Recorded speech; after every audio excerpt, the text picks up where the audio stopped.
가인과 그의 재물은 받지 아니하신지라. 가인이 몹시 분하여 안색이 변하니 여호와께서 가인에게 이르시되 내가 분하여 함은 어찌됨이며 안색이 변함은 어찌됨이냐.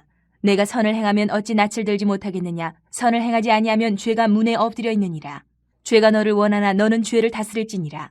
가인이 그의 아우 아벨에게 말하고 그들이 들에 있을 때에 가인이 그의 아우 아벨을 쳐 죽이니라.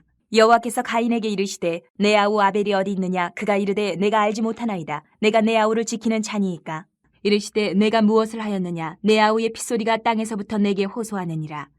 땅이 그 입을 벌려 내 손에서부터 내 아우의 피를 받았은즉 내가 땅에서 저주를 받으리니 내가 밭을 갈아도 땅이 다시는 그 효력을 내게 주지 아니할 것이요 너는 땅에서 피하며 유리하는 자가 되리라. 가인이 여호와께 아뢰되 내 죄짐을 지기가 너무 무거우니이다. 주께서 오늘 이 지면에서 나를 쫓아내시온즉 내가 주의 낯을 배웁지 못하리니 내가 땅에서 피하며 유리하는 자가 될지라. 무릇 나를 만나는 자마다 나를 죽이겠나이다. 여호와께서 그에게 이르시되 그렇지 아니하다. 가인을 죽이는 자는 벌을 7배나 받으리라 하시고 가인에게 표를 주사 그를 만나는 모든 사람에게서 죽임을 면하게 하시니라. 교회 소식을 전해드리겠습니다. 예배 시간 10분 전에는 도착해서 은혜를 사모하며 예배로 나아가시기를 바랍니다. 전도용품 오늘도 준비했습니다. 귀가하실 때 꼭 가지고 가셔서 가시는 길에 복음을 전하시기를 바랍니다. 8월 공동체 기도 제목이 주보 내면에 올려져 있습니다. 같은 말, 같은 뜻, 같은 마음으로 우리가 함께 기도하면서 하나님의 풍성한 은혜를 누리는 교회가 되시기를 바랍니다. 지난주 청년부 총회 수련회를 마지막으로 다음 세대 여름 사역이 하나님의 은혜 가운데 잘 마무리가 되었습니다. 기도와 재정으로 후원해 주신 성도님들께 감사를 드리고 다음 세대의 영적 성장을 위해서 계속해서 관심을 가지고 기도해 주시기를 바랍니다. 총회 및 노예 소식을 전해드리겠습니다. 2023년도 재건총회 정기회 제105회입니다. 개회됩니다. 은혜로운 총회가 될 수 있도록 기도하시기를 바랍니다. 주제는 다음 세대를 세우는 재건총회. 일시는 주 2023년 9월 11일 오후 7시부터 개회가 됩니다. 장소는 울산광역시에 있는 재건 낙원로 교회당에서 개회가 되겠습니다. 총회를 위해서도 계속해서 기도해 주시고, 이번 총회 주제가 특별히 요즘에 너무 중요한 부분이에요. 다음 세대에 관해서 또 이번에 기도하면서 또 목사님, 장로님들이, 형제들이 또 여러 가지 또 의논을 할 텐데 하나님께서 지혜 달라고 다음 세대를 세울 수 있도록 우리가 함께 기도해 주시면 감사하겠습니다. 우리가 성경을 읽어보면 예수님께서 가장 경고를 많이 하신 범죄가 있는데 그것이 뭐냐면 살인죄였어요. 살인죄. 예수님께서는 그 살인죄의 범주에 미움까지도 포함을 시키셨어요. 미워하는 것도 살인에 포함이 된다라고 말씀하십니다. 형제를 미워하는 자 이미 살인했다라고 말씀하십니다. 그래서 미움은 단순하게 살인을 하게 되는 어떤 원인이 아니고 살인의 시작이다라고 말씀하신 거예요. 미워하면 벌써 살인의 마음이 시작됐다라고 얘기하십니다. 그럼에도 불구하고 오늘 저와 여러분이 살고 있는 이 시대에, 특별히 우리 한국 사회에 생명을 가볍게 생각하는 이 사상들이 점점점 커져가고 있어요. 요즘에 더더욱이 그렇잖아요, 여러분. 뉴스에서 많이 보셨죠? 지난주만 해도 무슨 신현역? 묻지마 칼부림을 하고, 또 그거 지나서 얼마 안 됐는데 대전에 모 고등학교에서 또 선생님을 교실까지 찾아가서 선생님이 지금 중퇴라고 있어요. 교실 밖에 기다려. 이 묻지마 살인, 묻지마 폭행, 이게 전부 다 어디서 나온 거예요? 생명을 가볍게 생각하는 거예요. 그런데 이런 안타까운 모습 가운데 그리스도인들조차도 무감각해지고 어떤 경우에는 그 범죄에 동조하는 경우도 생겨간다. 그래서 오늘 우리는 인류 역사상 최초의 살인사건을 창세기에서 들여다보면서 이 살인이라는 것이 우리에게 어떤 영향을 끼치는가? 이 살인을 하게 되는 요인이 뭘까? 이것을 살펴보려고 합니다. 그리고 우리는 거기서 교훈을 받아서 우리 삶을 경계해야 되겠죠. 무엇이 천하보다 더 귀한 생명을 앗아가는 이런 죄를 범하게 하는 요인이 될까? 도대체 뭐가? 가인이 동생 아벨을 죽인 이 역사상 최초의 살인사건을 통해서 우리는 이 살인이 우리에게 초래하는 주목할 만한 원인을 몇 가지 살펴보고 기억해야 됩니다. 그 첫 번째가 불신앙. 가인의 살인사건의 가장 근본적인 원인은 불신앙에 있습니다. 이 불신앙은 인간의 원죄라고 할 수 있어요. 우리는 흔히 원죄의 뿌리를 불순종이라고 생각할 때가 많이 있습니다. 왜 틀린 것은 아니에요. 그런데 그 불순종보다 더 한 단계 깊이 들어가면 그 뿌리가 뭐냐? 불신앙. 왜 아담과 하와가 선악을 알게 하는 나무를 하나님의 말씀을 어기고 따먹었을까? 물론 불순종이에요. 하나님이 먹지 말라고 했는데 따먹었으니까 불순종입니다. 그러면 도대체 그렇게 불순종한 원인이 뭘까? 그 원인이 바로 불신앙입니다. 하나님을 믿지 않았기 때문에 하나님 말씀도 그냥 가볍게 여기고 불순종하게 되는 거예요. 하나님을 믿지 않았기 때문에. 하나님께서 분명히 말했습니다. 아담과 하와에게 네가 이것을 먹는 날에는 반드시 죽으리라. 이렇게 말씀하셨어요. 하나님의 말씀을 직접 들었어요. 전에 들은 것도 아니에요. 직접 들었어요. 에덴 동산에서. 그런데 뱀을 이용해서 사탄이 인간에게 다가와서 이렇게 말합니다. 너희가 절대 죽지 않을 거다. 라고 말해요. 아담은 누구 말을 믿었습니까? 하나님의 말을 믿었습니까? 사탄의 말을 믿었습니까? 사탄의 말을 믿어버렸습니다. 그것은 하나님의 말씀을 액면 그대로 믿고 받아들이지 않았다라는 증거예요. 사탄의 말을 믿었다는 거예요. 그래서 이 불신앙이 불순종보다 더 뿌리 깊은 인간의 원죄가 되는 거예요. 불신앙. 믿지 않는 것이 하나님. 그리고 가인의 제사 사건에서도 우리가 지난주 제사 사건에서도 마찬가지입니다. 가인은 왜 동생 아벨처럼 가장 좋은 것으로 최선의 것으로 그리고 처음 것으로 제물을 드리지 못했을까? 한번 생각해 보셨어요? 가인은 농사 짓는 자니까 첫 소산물을 가지고 그 중에 가장 튼실한 열매 맺은 것을 가지고 가장 좋은 곡식으로 주님 앞에 드리면 됐어요. 그런데 아무리 성경을 읽어봐도 처음 소산물을 드렸다, 가장 좋은 소산물을 드렸다, 이 말이 가인의 제물에는 나오지를 않아요. 그냥 드렸더라. 이것으로 끝나요. 저는 이 부분을 묵상하고 읽으면서 가인이 가장 좋은 것을 안 드린 것뿐만 아니고 아마 좋지 않은 것을 드렸을 가능성도 있겠다라고 생각을 해요. 왜냐하면 콕 집어서 이야기하고 있지는 않지만 암시되어 있는 것이 7절 말씀에 보면 하나님이 가인을 책망하는 부분에서 이렇게 말씀했어요. 네가 선을 행하면 어찌 낯을 들지 못하겠느냐. 선을 행하지 아니하면 죄가 문에 엎드려 있느냐. 이렇게 말씀하십니다. 올바르지 못하게 제사를 드렸다. 좋지 못한 것으로 제사를 드렸다고 우리가 유추해 볼 수 있는 거예요. 제물을 드리고 제사를 드리는 가인의 그 행동 속에 선함이 없다.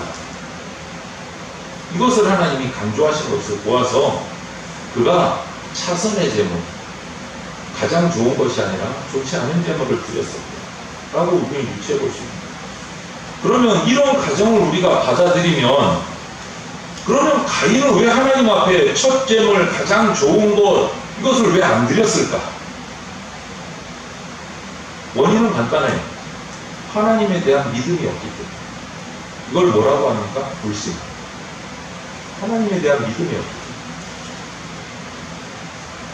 그냥 제사를 형식적으로 체면치레로 그냥 어쩔 수 없이 드린 거예요. 제삿날이 오니까 아버지 어머니 모시니까 제사 드리라고 했으니까 그냥 어쩔 수 없이 주일이니까 어쩔 수 없이 11시에 딴짓하면 찝찝하니까 그냥 교회 예배당 가서 앉아있자 1시간만. 이거하고 똑같아지. 적당히 자기가 농사지은 농산물 가운데 자기 땅의 소산 가운데 그냥 손 닿는 대로 챙겨가지고 그냥 체면치레로 거치레로 드린 제사다. 하나님께서 가인과 그의 재물을 받지 않으셨을 때 또 가인의 반응을 한번 보십시오. 만약에 그렇게 해서 아벨 동생의 제사는 하나님이 받으셨는데 자기의 제사는 받지 않고 책망을 하셨어요. 하나님이. 그럼 반응을 어떻게 하면 될까요? 하나님 왜 안 받으십니까? 제가 뭐 잘못했습니까? 알려주십시오. 이렇게 할 수도 있었어요. 그런데 가인의 반응은 바로 뭐가 튀어나옵니까? 즉각적으로 보인 반응은 분노했더라. 이렇게 되어 있어요. 분노했다. 이 분노가 어디로 나타납니까? 사람이 제일 먼저 화나면 어디에 나타납니까? 표정에 나타나요. 표정이 굳어요. 그건 그때나 지금이나 마찬가지인 겁니다.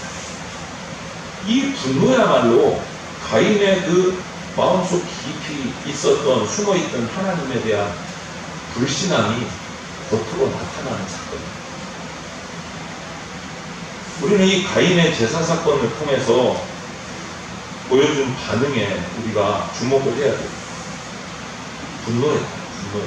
그리고 나서 그 다음 마지막 사건을 보십시오. 16절을 보면 가인이 어떻게 합니까? 여호와 앞에서 떠나. 분노하고 그 다음 여호와 앞에서 떠나버렸어요. 더 이상 하나님 앞에 같이 있지 않겠다 하고 하나님을 떠나버린 거예요. 여러분, 유대의 그 수많은 지혜를 기록해놓은 탈무드에 보면 이런 기록이 있습니다. 탈무드에 보면 계속해서 믿을 수 없다면 믿는 것이 아니다. 계속해서 믿을 수 없다면 믿는 것이 아니다 라는 말이 있습니다. 어떤 의미에서 이 탈무드라는 책은요, 구약 성경에 나타난 그 하나님을 향한 성도들의 신앙을 자기들이 살피고 기록하면서 고백한 신앙 고백록이라고 할 수 있어요. 지혜들을 기록한 책입니다. 그런데 거기에 하나님을 계속적으로 신뢰할 수 없다면 그것은 신뢰하는 것이 아니다. 하나님을 계속 믿고 섬길 수 없으면 하나님 믿는 거 아니다 라고 말합니다. 여러분, 우리가 하나님을 참으로 믿으십니까? 믿는다면 계속 믿어요. 계속 믿어요. 주님께서 1차적으로 내 기도에 어떤 반응을 보여주시지 않아도, 응답하시지 않아도 내 삶에 계속 어떤 어려움이 생기고 정말 힘든 일이 생겨도 그것과 상관없이 정말 내 마음속 깊은 곳에 하나님을 믿는다면 계속될 수 있습니다. 믿음의 관계가 계속되는 거예요. 그런데 가인은 어떻습니까? 상황이 변하니까 자신의 마음에 들지 않으니까 하나님을 떠나요. 이것은 믿는 것이 아니고 불신앙입니다. 불신앙. 믿는 척 하는 거예요. 믿는 척. 처음부터 겉모습은 믿는 척 했지만 처음부터 그 마음속에는 하나님을 향한 불신앙을 품고 있었다. 이것이 겉으로 드러난 거예요. 그리고 가인이 동생 아벨을 살인한 본질적인 원인은 결국 하나님에 대한 불신앙 때문에 시작됐어요. 왜? 불신앙을 통해서 아벨의 재산은 받아주고 나의 재산은 받지 않았다. 하나님에 대해서 분노하고 불신앙을 품고 하나님을 떠났을 때 벌써 가인의 마음에는 아벨을 향한 무엇이 싹텄습니까? 미움이 싹텄어요. 살인이 시작된 거예요. 살인이 시작된 거예요. 그리고 이거는 간접적인 이유지만 직접적인 이유는 뭐냐? 두 번째는 질투예요. 뭐 다른 말로는 시기라고도 말할 수 있기도 한데 불신앙보다 살인을 향한 더 근본적인 요인이 바로 질투예요. 직접적인. 질투는요 정말 강렬한 감정입니다. 다른 성경의 사건들을 봐도 그래요. 우리가 잘 아는 요셉의 형들이 요셉을 죽이려고 했던 이유가 뭡니까? 동생에 대한 질투 때문에요. 결국. 또 예수님 당시에 바리새인과 당시의 대제사장들이 예수님을 십자가로 죽이려고 몰아가고 거짓 증언을 하고 결국 십자가에 죽인 원인이 어디입니까? 결국 어디에서 나옵니까? 질투요. 질투. 예수님의 하신 일에 대해서 백성들이 예수님을 따르고 자신들을 따르던 자들이 예수님께로 돌아서고 이런 모습을 보면서 예수님을 향한 질투가 솟아난 거예요. 사륜의 시작이 질투. 질투는 그래서 정말 무서운 겁니다. 인간의 관계를 왜곡시키는 가장 무서운 감정이 질투심. 그러면 질투심을 극복하려면 어떻게 할 수 있을까? 우리가 여러분 질투 해보셨어요? 이것을 극복하려면 어떻게 해야 할까? 냉정한 이성입니다. 정신 바짝 차려야 돼요. 그 질투라는 강한 감정에 휘둘리면 안 되고 정신 바짝 차리고 이성적으로 생각해야 됩니다. 어떤 분이 우리 한국 사람을, 한국인을 비판하는 글에 이런 재밌는 표현을 썼어요. 이거는 신앙도서는 아니고 일본 인문도서인데 이분이 한국인을 비판하면서 이런 글을 썼어요. 한국 사람들은 가슴이 아주 뜨거운데, 열정적이라는 말이죠. 가슴이 아주 뜨거운데 불행한 것은 머리까지 뜨겁다. 이렇게 적었어요. 가슴도 뜨거운데 머리까지 뜨겁다. 한국 사람. 이렇게 비판합니다. 이게 무슨 말이냐면 여러분 머리는 뜨거우면 안 돼요. 머리는 뜨거우면 병납니다. 머리는 차가워야 해요. 가슴은 뜨거워도 머리는 차가울 필요가 있어요. 가인이 이런 자세로 접근하는 것을 생각을 해보십시오. 가인의 가슴이 뜨겁고 머리가 차가웠다면 동생 아벨의 제사와 제물은 하나님이 받아주셨는데 자기 것을 안 받아주셨다. 그러면 어떻게 했을까요? 가슴은 뜨겁고 머리가 차갑다면 하나님 앞에 이렇게 물었을 거예요. 하나님, 어째서 동생의 제사는 받으시고 저는 안 받으셨어요? 제가 동생에게 뭘 배우면 될까요? 제가 무엇을 잘못했을까요? 이게 정상적인 말. 그러면 끝나는 거예요. 아름다운 모습. 그러면 하나님이 바로잡아 주시지 않겠습니까? 당연히 바로잡아 주시겠죠. 이것이 배우려는 자세입니다. 그러면 함께 성장해 갈 수 있고 함께 하나님 앞에 바로 설 수 있는 거예요. 그런데 그렇지 못하고 가슴도 뜨겁고 머리도 뜨거워버리면 오늘이 가인의 마지막 안타까운 모습이 나오는 거예요. 하나님을 떠나버리는 거예요. 폭발하고 미움과 시기가 터져 나오는 거예요. 결국은 동생을 죽이기까지 가는 거예요. 이렇게 질투는요, 스스로를 망쳐요.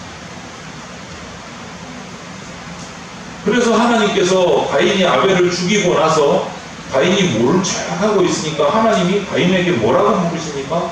9절에 하나님이 동생 아벨이 어디 있느냐 그러니까 가인의 반응이 뭡니까? 내가 아우를 지키는 사람입니다. 아니 왜 아벨을 찾으시지 왜 나한테 아벨을 묻습니까? 이렇게 대답한 거예요. 내가 아우를 지키는 사람 아닙니다. 왜 나한테 찾습니까? 동생에게서 배우려는 의지가 전혀 없는 거예요. 여기도 이 말에도 미움도 섞여 있고 질투도 섞여 있고 분노가 들어갑니다. 여러분 주변에 성공한 사람들에 대해서 또 주님 앞에 믿음으로 나가는 여러분의 지체들, 주변의 지체들, 열심히 기도하고 예배하고 섬기는 지체들에 대해서 여러분은 어떤 마음을 가지고 계세요? 나도 저 집사님처럼 장로님처럼 권사님처럼 좀 저렇게 배워가고 성장해 가야겠다 하는 마음이 있으십니까? 아니면 아이고 유난을 꺼내 이러면서 질투의 마음이 있으십니까? 어느 쪽이세요? 가슴에 손을 얹고 냉정하게 한번 생각해 보세요. 가인과 같은 사람은 결국 하나님께 버림받습니다. 꼭 성경의 인물들 아니라도 역사에 그런 인물들이 있어요. 우리가 잘 아는 위대한 화가 중에 레오나르도 다빈치라는 화가가 있어요. 정말 인류 역사의 엄지손가락을 꼽는 위대한 화가입니다. 이 다빈치의 기록을 읽다 보면 그가 정말 활동을 열심히 다하다가 어느 순간 흔들리면서 막 다운된 경우가 있어요. 그림을 그리지 못하고 조각을 하지 못해요. 왜 그랬을까 살펴보니까 미켈란젤로라는 화가가 등장했습니다. 자기를 비워서 자기가 최고인 줄 알았는데 자기보다 더 뛰어나다는 평가를 받으면서 뒤에서 일어난 후배 미켈란젤로의 사람들의 인기가 확 몰리니까 흔들렸다. 다빈치 흔들렸어. 미켈란젤로를 향한 질투심이 일어나면서 작품 활동이 막 비틀거리기 시작해요. 똑같아요, 여러분. 질투요. 질투 속에는 무엇이 포함되어 있습니까? 분노가 포함되어 있어요. 다른 분야도 마찬가지입니다, 여러분. 내가 감당하는 전문 분야에서 나보다 훌륭한 사람이 언제나도 나올 수 있다라는 거예요.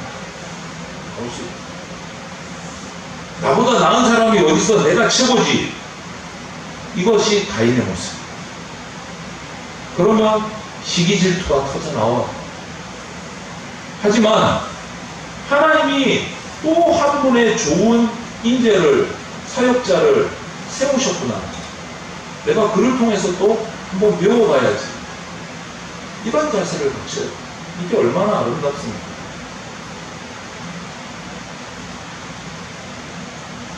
요번에 우리 청년들이 참석은 못했지만 제가 그래서 목요일 하루를 청년 수련회장, 가까운 세종이라서 다녀왔어요. 인사차 청년들도 만날 겸 다녀왔는데,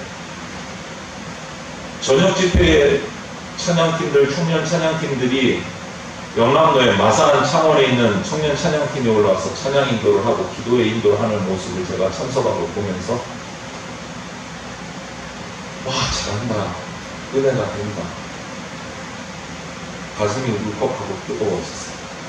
그런데 그 찬양 인도자가요, 저와 함께 제가 학생부를 마산교에서 가르칠 때 신앙생활했던 그때 중3 꼬맹이였던 친구가 지금 전도사가 돼서 찬양 인도를 하고 있어요.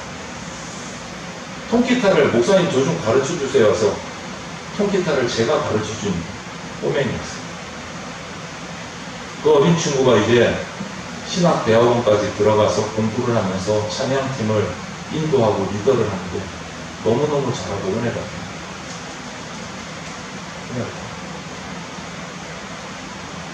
하나님, 그러면서 기도하면서 제가 그렇게 감사했어요. 하나님, 내가 뭐라고 나와 함께 예배하고 나와 함께 훈련한 친구 중에 저런 사역자를 세우셨습니까? 이렇게 감사했어요. 그런 마음이 우리 가운데 있는 것이 당연한 거예요. 우리 가인 같은 마음이 품으시면 안 되는 거예요. 저는 그렇게 찬양 인도를 할 수가 없어요. 그렇게 해본 적도 없어요. 훨씬 잘하는 거예요. 예전을 생각해봐도, 제 전도사 때 찬양 인도할 때를 생각해봐도 지금 이 전도사님보다 훨씬 안 되는 거예요. 수준. 여러분, 우리가 이런 냉철한 이성의 자유를 갖지 못하면 우리는 질투의 노예가 되버려요. 분노에 사로잡히게 돼요. 그렇게 사로잡히기 시작하면 우리에게 주신 하나님의 그 빛 내려놓는 거예요. 버리게 돼요. 왜 가인이 동생을 죽였을까요? 질투심. 불신앙으로 시작한 질투심에 살인까지 나갑니다. 그리고 한 가지는 계속해서 중간중간 나왔지만 분노 때문입니다. 더 정확히 말하면 분노 그 자체 때문이 아니고 분노를 다스리지 못했기 때문입니다. 본문 6절 7절에 이렇게 기록되어 있습니다. 여호와께서 가인에게 이르시되 내가 분하여 함은 어찌 됨이며 안색이 변함은 어찌 됨이냐. 내가 선을 행하면 어찌 낯을 들지 못하겠느냐. 선을 행하지 아니하면 죄가 문에 엎드려 있느니라. 죄가 너를 원하나 너는 죄를 다스릴지니라. 이렇게 말씀하고 있습니다. 여러분, 신약에서도 이 구약 창세기뿐만 아니라 신약 성경을 살펴봐도 분노 그 자체를 정죄하지 않으세요. 하나님은, 예수님은 분노하지 말라고 말씀하지 않으셨어요. 분노 그 자체는 문제 삼지 않으셨어요. 생각해 보십시오. 우리가 인생을 살아가면서 한 번도 분을 내지 않고 화를 내지 않고 있는 사람이 있습니까? 그 사람이 아니죠. 사람은 터질 때가 있어요. 폭발할 때가 있습니다. 분낼 때 있습니다. 여기서 한 번도 화내본 적 없으신 분 계세요, 혹시? 없으시죠? 그런데 예수님께서, 야, 분낸 것은 죄야. 쉽게 말해서, 그러면 천국 못 들어가. 그럼 여기서 천국 들어갈 사람 아무도 없는 거예요. 근데 그렇게 말씀하신 적이 없어요. 다행이고.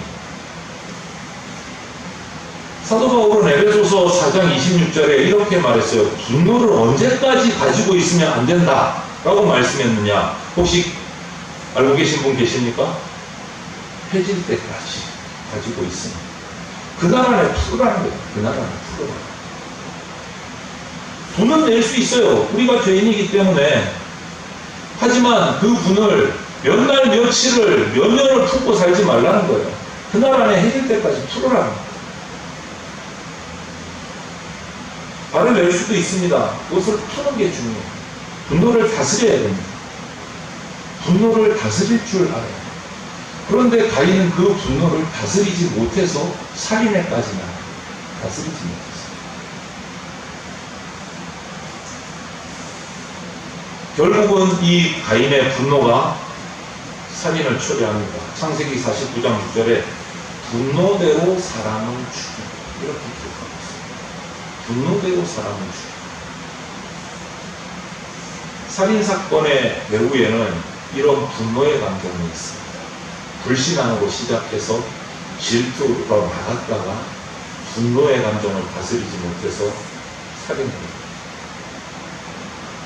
잠언 16절 32절 말씀에 노하기를 더디하는 자는 용사보다 낫고 자기의 마음을 다스리는 자는 성을 빼앗는 자보다 나으니라. 이렇게 말씀하셨습니다. 그리고 야고보서 1장 20절에는 사람이 성내는 것이 하나님의 의를 이루지 못합니다. 이렇게 되어 있습니다. 우리가 노를 다스리지 못하면, 성을 내고 다스리지 못하면 하나님의 뜻대로 살지 못한다.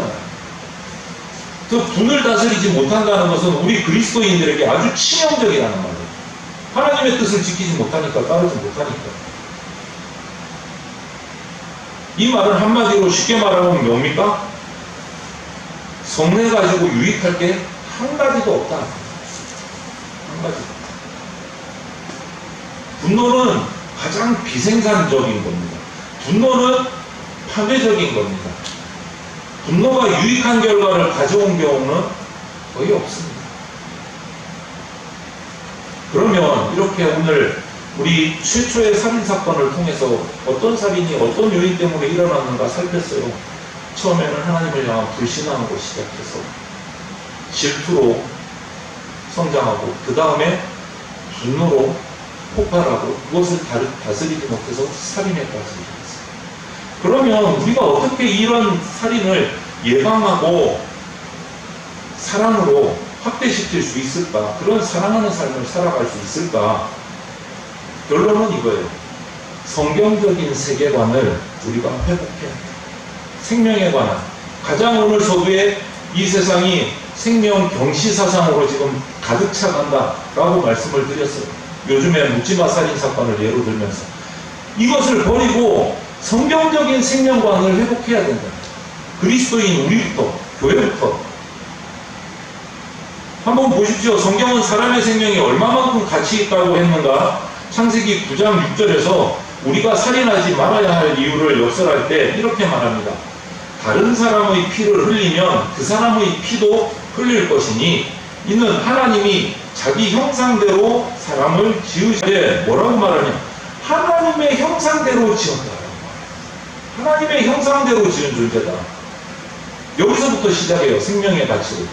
누구하고 누구 형상대로? 하나님 형상대로 생명을 지은 거예요. 그것이 생명의 가치예요, 여러분. 여러분, 하나님은 얼마나 가치가 있는 분이십니까? 우리 사람의 언어로 표현이 되겠습니까? 안 되는 거죠. 그런데 우리의 가치가 하나님의 가치와 근사하다는 거예요. 하나님의 형상대로 지음받았습니다. 표현할 수 없는 엄청난 위대한, 어떻게 표현을 해야 될까요? 무한하고 절대적인 가치를 가진 그 하나님의 형상대로 지음받은 생명이 바로 저와 여러분들이라는 거예요. 하나님과 똑같지는 않지만 그 형상대로 지음받은 그만한 가치가 있다. 그래서 예수님 뭐라고 말씀하십니까? 마가복음 8장 36절에 보면 하나님이 만일 온 천하를 사람이 만일 온 천하는 얻고도 제 목숨을 잃으면 무엇이 유익하냐? 천하보다 귀하다. 천하. 하나님이 창조하신 이 천하보다 한 생명의 소중함을 말씀하십니다. 한 목숨의 가치, 한 생명의 가치가 천하와 맞먹는다. 아니 천하를 죽어도 바꿀 수가 없는 가치다 라고 예수님은 말씀하시다.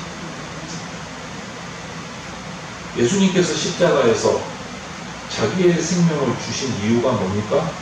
어디에 있습니까?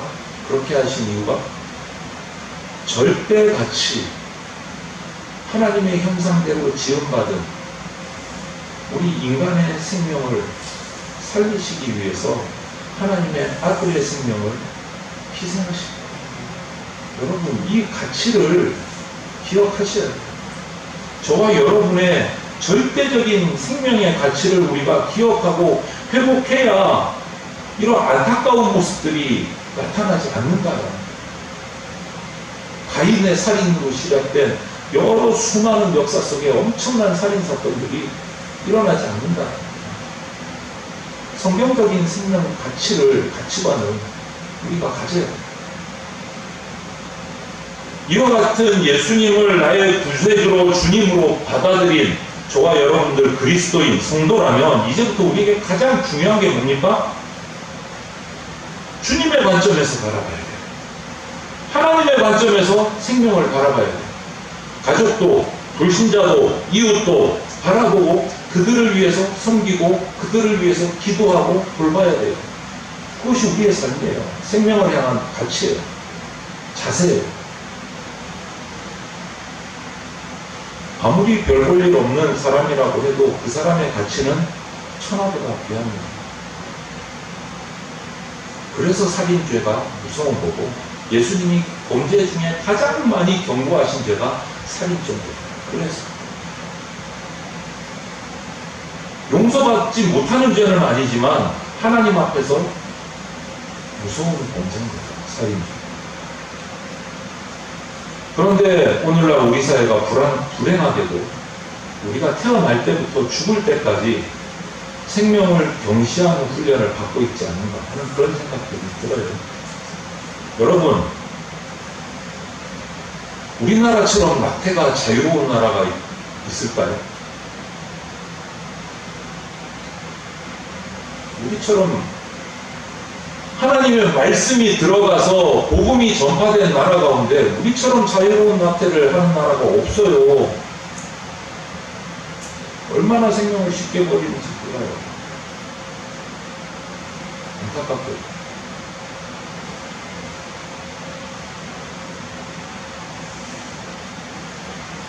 우리나라가 제대로 된 성경적 가치 위에 세워진 나라가 될 때, 그리고 우리 민족이 살아계신 그 하나님을 믿고 섬기는 나라가 될 때 비로소 우리나라가 생명을 존중하고 안전한 사회로 회복될 수 있습니다. 요즘에 일어나는 여러 가지 서교의 말씀들이 묻지마 살인, 폭행 사건들을 보시면서 저 사람 왜 그러지? 그렇게 생각하지 마십시오. 우리가 기도를 제대로 못했구나. 우리가 성도답게 돈을 보이지 못했구나. 그것을 회개하셔야 돼요. 그것을 회개하셔야 돼요. 여러분 살인하지 마십시오. 형제를 미워만 해도 살인이라고 말씀하셨습니다. 살인하지 마십시오. 살인은 불신앙에서 시작돼서 미움으로 가고 질투로 가고 분노로 가서 살인이 일어납니다. 이 어느 것 한 군데도 우리가 들어가서는 안 됩니다. 이 시대가 어두워지고 있습니다. 생명의 가치가 점점점 낮아지고 평가절하되고 있는 시대를 우리가 살아갑니다. 말세가 점점 가까워진다고 보여집니다. 안타깝게도. 하나님, 우리 사회가 다시 생명의 가치를 존중하는 사회 되게 해 주십시오. 하나님의 가치를 회복시키는 사회가 되게 해 주십시오. 하나님의 말씀을 우리 한국 사회가 수용하는 그러한 때가 속히 오게 해 주십시오. 이렇게 기도하는 성도들이 다 되시기를 주님의 이름으로 축원을 드립니다. 아멘. 함께 기도 드리겠습니다. 사랑이 많으신 하나님, 최초의 살인사건인 가인의 사건을 오늘 묵상하며 나누며 이 살인의 시작이 어디에서부터 시작되었는지 오늘 주의 음성을 들었습니다. 하나님을 향한 불신앙으로부터 시작된 이것이 질투를 넘어서서 분노로 나아가고 그 분노가 다스림을 받지 못해 폭발할 때 생명을 죽이는 역사가 사건이 일어났습니다. 주님, 우리의 삶 속에 이러한 모습들이 흘러넘치고 있습니다. 안타깝습니다. 하나님의 사람인 우리가, 성도들의 모임인 교회가 기도하지 못했음을 이 시간 자복하고 용서를 구합니다. 우리가 이 사회를, 어두워져가는 사회를 향해서 주님 앞에 나의 잘못으로 인정하고 고백하며 예레미야와 같이 간절히 애통하며 기도하는 우리 성도들, 우리 교회 되게 하여 주시옵소서. 하나님의 말씀이, 하나님의 가치관이 이 나라에 흘러 넘치는 날이 속히 오게 하여 주시옵소서. 감사드리며 예수 그리스도 이름으로 기도드립니다. 아멘. 주 예수 그리스도의 피 묻은 십자가 은혜와 독생자를 보내주신 하나님 아버지의 뜻크신 사랑과 지금 이 순간에도 역사하고 계시는 성령님의 보호 인도하심이 어두워져가는 이 말세를 살아가고 있는 삶 속에서 예수 십자가에서 받은 사랑으로 불신앙과 질투와 분노를 제거하고 하나님 나라의 영생의 가치를, 생명의 가치를 회복시키시기로 작정하는 대전장로교회 성도들과 모든 주의 백성들 머리 위에 영원토록 함께 있을지어다. 아멘.